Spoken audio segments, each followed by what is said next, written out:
There are people who are greatly in tune to the spiritual world. Whether you believe in this sort of thing is really just a moot point, because at the end of it all, it doesn't matter if you're a believer of ghosts, demons, angels, and other worldly things. It doesn't change the fact that they exist. Some people are just a bit more aware of their presence than others, and it's these sorts of people that they like to mess with the most. Number 1. It was the summer of 1966. I was 12 years old and visiting my family in Daegu, South Korea. I came from what people would refer to as a noble household, so it sufficed to say that we lived in a pretty large house in the center of the city. The layout of our home was simple and practical. A large metal gate that surrounded our home, and once past the gate, you were able to gain access to the walkway that led up to the main house. Korea was still a developing nation, especially it being just a little over a decade after the conclusion of the Korean War. So, as it stands, a lot of homes had the bathrooms located outside of the main house. Yes, outhouses. Those things I'm sure most of you like to compare to as porta potties nowadays. The rain was pouring down. Korean summers are the equivalent to monsoon season, so heavy downpours were common. It was the middle of the night and I had to go to the bathroom. It was a little ways from the main house, and the fastest access was through the great room's side entrance through a sliding door. Grabbing the umbrella from the little container by the door, I had slipped on my outdoor shoes and opened up the umbrella just as I heard the sound of the door buzzer from the front gate. Looking over my shoulder, I squinted so I could make sure I could tell what time it was from the clock on our mantel. Nope, I hadn't been imagining it.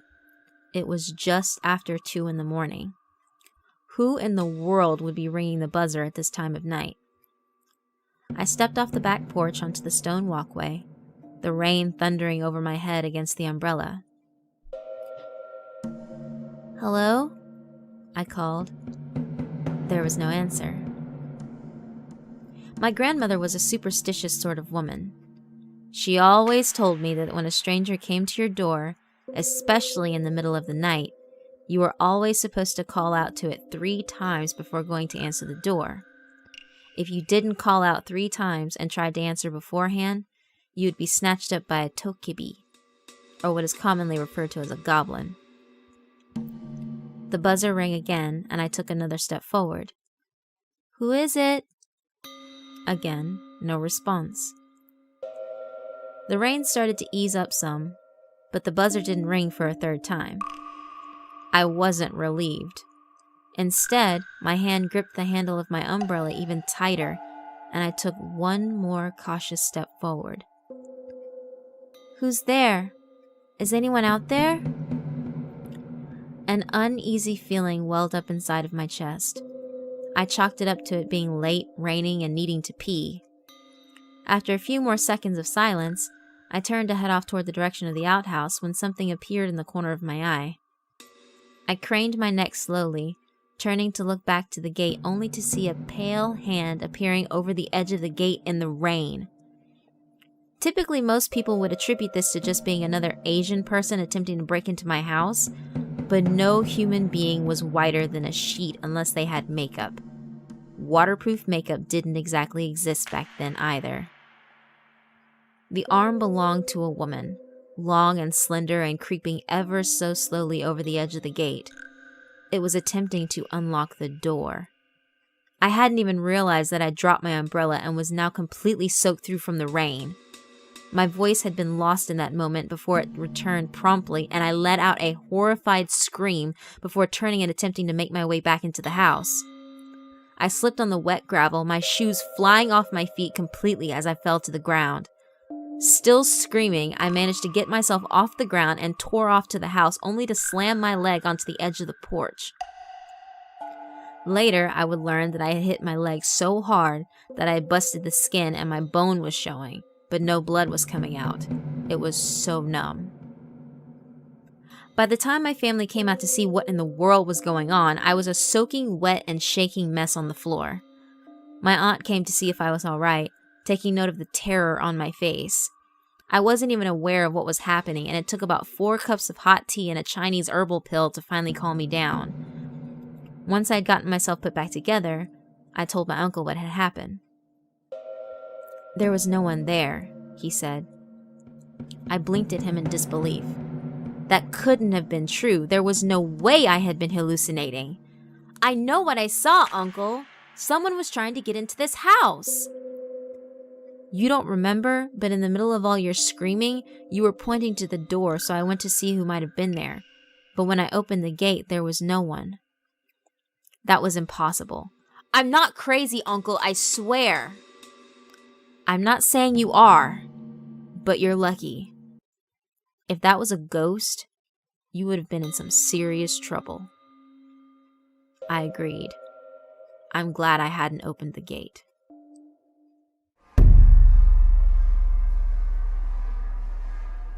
Number 2. Most of my family lived out in the countryside. My dad was an active duty officer in the Korean military, so I was often shuffled around between my relatives during the holidays. I had opted not to go to high school since it was only required to finish out middle school. I couldn't afford tuition and my father couldn't be bothered, so I often just worked in the city and would come out to the country during my vacation days. Country life was peaceful, but there were a lot of the kids my age who often thought the simplest of things were the most amazing. Take movies, for instance. There were no actual theaters in Gyeongju in the early 70s, so whenever a movie would be playing, it often was showcased for outdoor screenings where most people would pitch up tents and watch the movie on a giant sheet. A lot of the movies they got were also dropped down very late in comparison to their release dates in the cities. I was 17 at the time and visiting my family for Chuseok, or Korean Harvest Festival, coming down a couple of days early so some kids were still in school. A lot of my friends whined and prodded me to come out to see a movie with them that night. The Red Scarf, it was called, about a Korean fighter pilot during World War II. I had already seen the movie when it debuted over in Daegu, and had told them this, but they weren't listening. It hadn't mattered if I had seen it or not. It had been months since they'd last seen me and wanted to hang out, so I didn't think anything of it. Since my family lived out in the country, not many buses ran in and out of town. The last bus had already come and gone, so my group and I just walked like we normally did. We still had a good bit of daylight before it was time for the movie, and we chatted amongst ourselves, catching up on the latest gossip and them grilling me on what life was like in the big city. On the way into town, there was a dirt road you had to walk along with a man-made lake off to the side that broke off into a clearing. During the off-season, some farmers had planted rice in the lake as a backup supply, but that had been back during the war. There really wasn't a need for it now, and I had always wondered why no one had even bothered to fill up the lake. There weren't fish in it, and no one planted rice there anymore, so it just seemed like a wasted bit of space. Whenever I asked this question to any of the elders in the village, they simply said that they weren't allowed to touch it, and I, feeling that was all I needed to sate my curiosity, left it at that. We made it into town where everyone had set up the tents, and after getting a few snacks, we sat down and watched the movie. They, of course, responded with the amazement I knew they would have.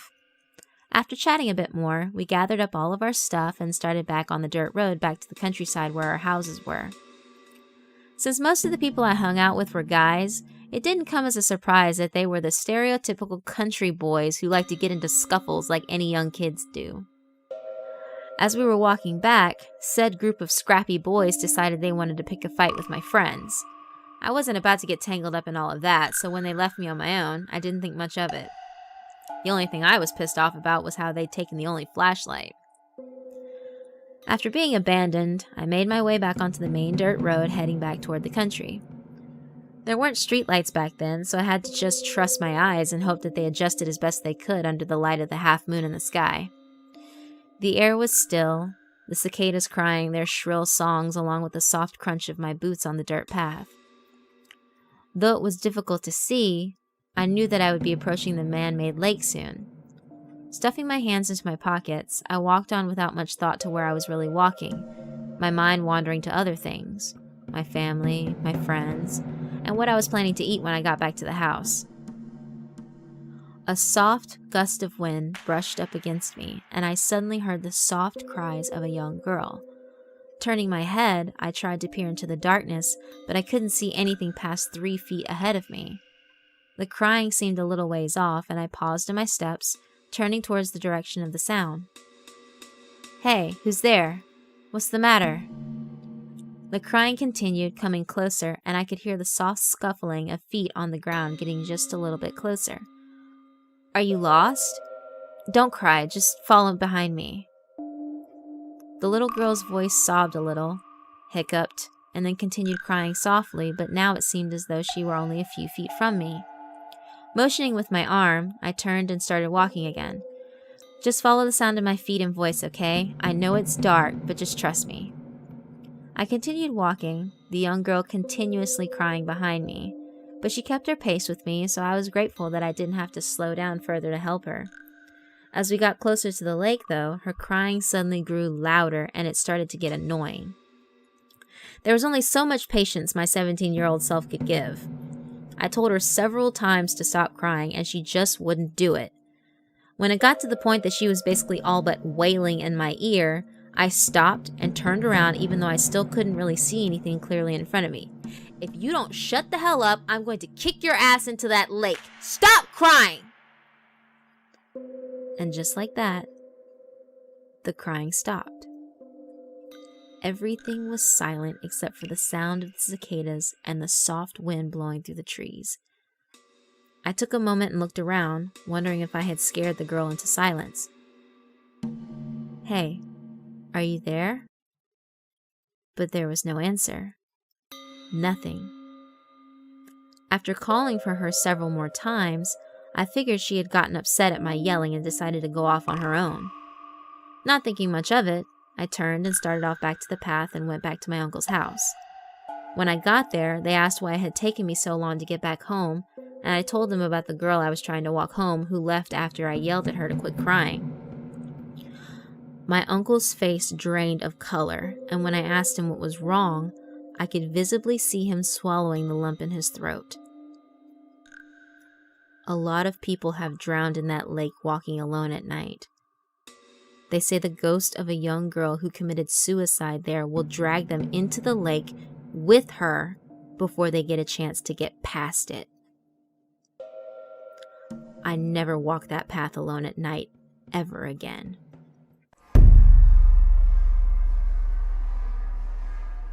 Number 3.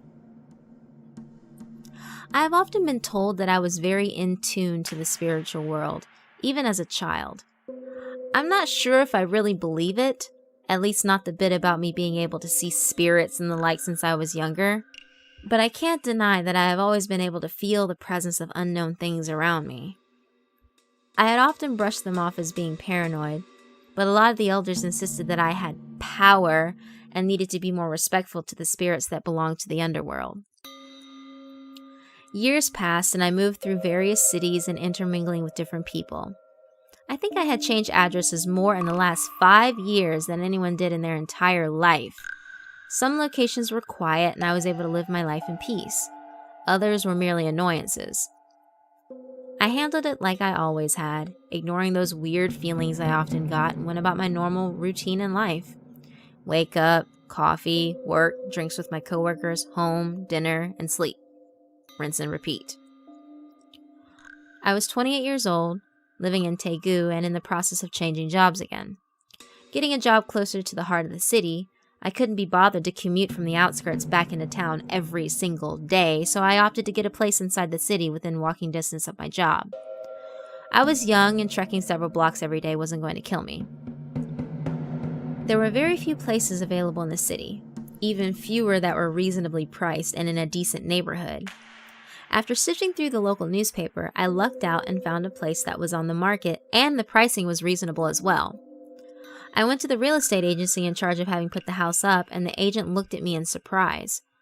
I didn't understand what his deal was, so I figured I would be like my usual blunt self and see what his problem was. "What? Why are you looking at me like that?" There was a moment of silence before he loosened his tie nervously. "You're not from around here, are you?" "I'm from all over. Now tell me why you're looking at me so strangely." "Well, there's rumors that the place is haunted, but even the fortune tellers say that whatever is in that house is a very angry spirit, stronger than anything they had ever felt before, and it's almost impossible to cleanse." "Oh, come on. I scoffed and looked at him like he'd lost his mind. I must have mirrored the expression he had earlier. Well, almost. I'm sure I looked much more annoyed. You have got to be kidding me. No, I'm very serious. No one has ever made it longer than 3 months in that house. It's a place with very bad energy. I wanted to question why they didn't just tear the place down, but I remembered something my grandmother had once told me. That if there were bad spirits, angry spirits inside of a place, the last thing you wanted to do was disturb their territory. They would chase after every generation in your line until your own spirits and those of your family couldn't rest peacefully. Sighing, I shook my head and grabbed a pen from the cup on his desk. Just give me the paperwork. I'm moving in. It's the only place I can afford right now. Bring on the dead. It took almost no time for me to finish the paperwork and was moved into my new residence before the end of the week. The first couple of days in the house, I had probably subconsciously psyched myself out. There would be random noises in the middle of the night that attributed to it being normal seasonal noises of the home contracting and expanding based on the temperature outside. However, 2 weeks into my stay, things started to get a little bizarre. I came home late from my shift and hanging out with my coworkers. I was a little drunk and staggering into the house, dumping my keys and purse on the counter and peeled my clothes off layer by layer before collapsing into the bed. It didn't take long for me to fall asleep. Shh. I opened my eyes, greeted only by darkness as I heard the sliding door to my closet slip open slightly. I didn't have to see to know it had been my closet. I assumed it had just loosened itself. This place wasn't exactly brand new. Figuring it was just the house being obstinate and old, I rolled back over in bed to go back to sleep. Not even 5 minutes later, there was an incessant tapping on the wall above my headboard. It was like a demonic woodpecker trying to eat away at my wall. Drunk and frustrated, I sat up immediately and slammed my hand on the wall. Cut that shit out! I'm trying to sleep! Silence. Beautiful silence. I went back to bed and wasn't bothered for the rest of the night. About a month in my stay, I was able to enjoy the peace of the house. My routine wasn't broken, and outside of the occasional weird noise, a creak and moan from the floorboards or walls, I moved around relatively undisturbed. Again, I came home after a long day of work and a night out with friends. One of my girlfriends coming home with me because she had lost her house key and it was well past hours for her to get a new key cut. She whined at me to make food for her, and after that I put her up in the spare bedroom, and it didn't take long for her to pass out. After washing up, I went to my own room and settled in to have a good night's rest. I'm not sure if I was asleep for 10 minutes or an hour, but the temperature in my room immediately began to change. It was as if the warmth was being sucked slowly out of the room, the sudden shift causing me to move in discomfort in my sleep. The air started to grow thin and cold, and it was at this point that I woke up but kept my eyes closed. In the far corner of my bedroom was where the chill was coming from, seeping through the walls and filling my room as though a slow change in air pressure was happening. Colder and colder it started to grow to the point where I could feel my legs and arms trembling slightly beneath my blankets. That's when I felt it. You know that feeling you get when you know you're being watched?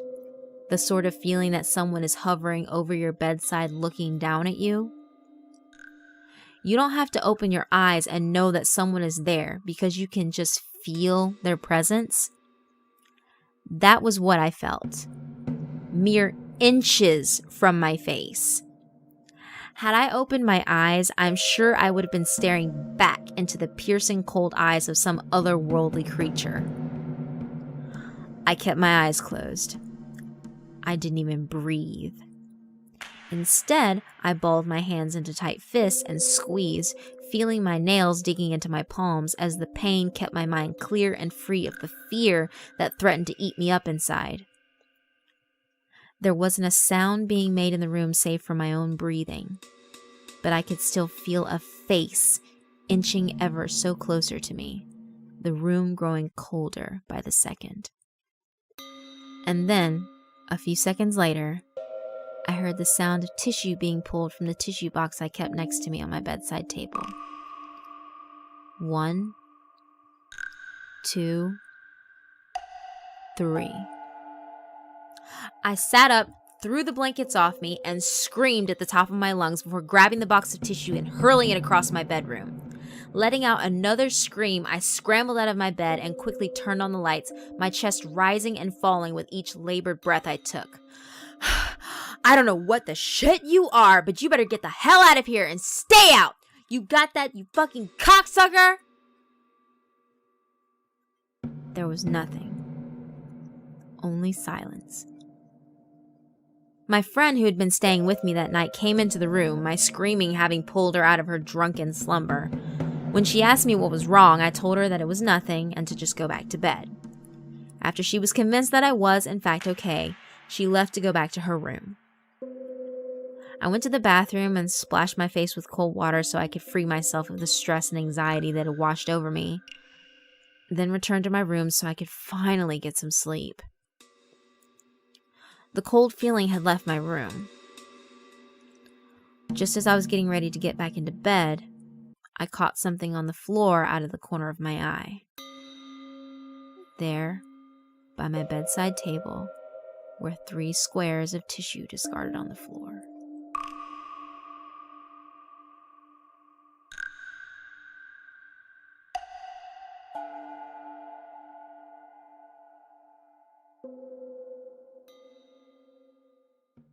And once past the gate, you were able to gain access to the walkway that led up to the main house. Korea was still a developing nation, especially it being just a little over a decade after the conclusion of the Korean War. So, as it stands, a lot of homes had the bathrooms located outside of the main house. Yes, outhouses. Those things I'm sure most of you like to compare to as porta potties nowadays. The rain was pouring down.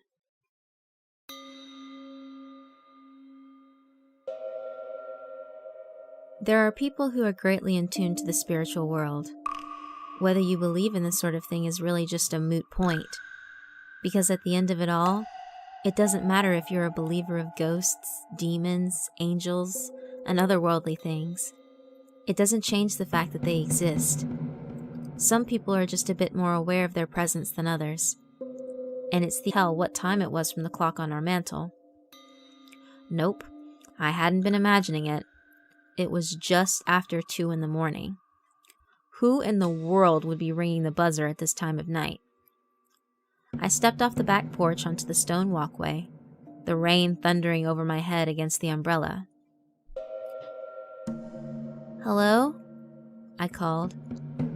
There was no answer. My grandmother, Korean summers are the equivalent to monsoon season, so heavy downpours were common. It was the middle of the night and I had to go to the bathroom. It was a little ways from the main house and the fastest access was through the great room's side entrance through a sliding door. Grabbing the umbrella from the little container by the door, I had slipped on my outdoor shoes and opened up the umbrella just as I heard the sound of the door buzzer from the front gate. Looking over my shoulder, I squinted so I could make sure I could see sorts of people that they like to mess with the most. Number 1.